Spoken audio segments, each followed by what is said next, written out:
Assalamualaikum. I'm Muhammad Fatur Rahman bin Muhammad Syukur, TC188067, and my teammate Arisa Farhanis and Fabita Sebaranja.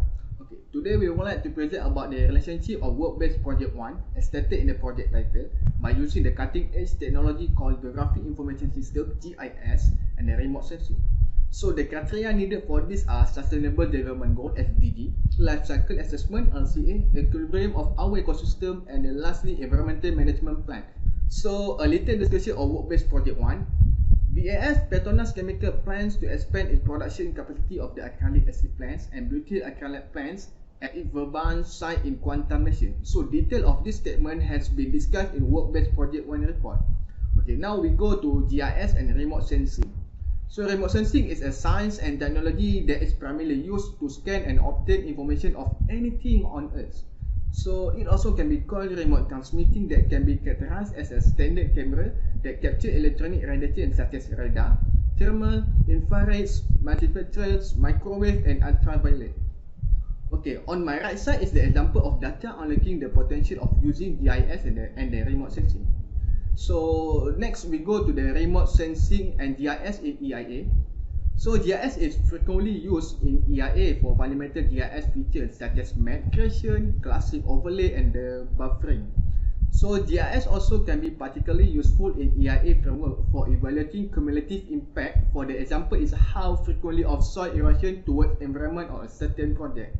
So GIS also can be useful to analyze the temporal evolution.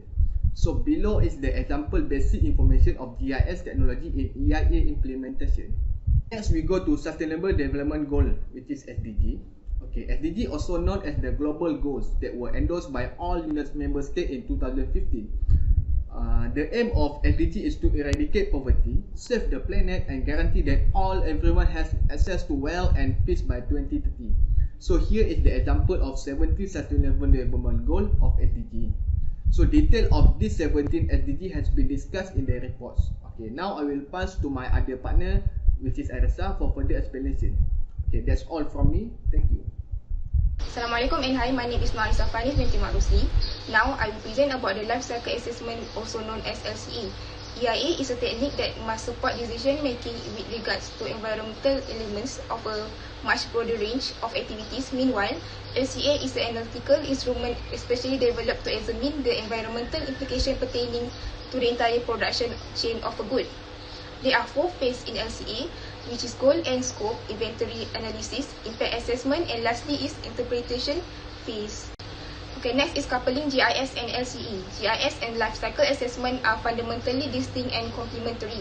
The former is purpose-built for organizing and analyzing geographical data, whereas the latter inventories and analysis data on product system and does not often work with geographic data.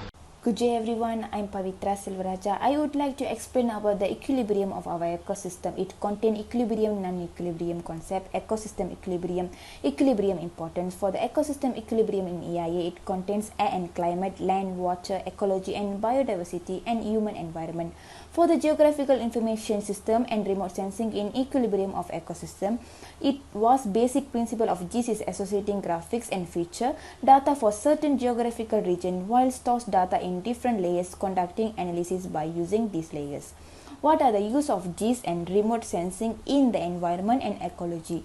GIS helps to create environmental information system, manage and plan water resources, analyze coastal changes and risky zones, design noise pollution maps, manage and plan solid waste design, forest inventory maps and other activities which are related to environment. Okay, next is the Environmental Management Plan, also known as EMP. GIS can assist in the effective planning and management of environmental threat and risk. To plan and monitor environmental concern, hazard and risk assessment serve as the foundation for planning choices and mitigation measures. GIS enable environmental evaluation, monitoring and mitigation effort as well as the generation of environmental models.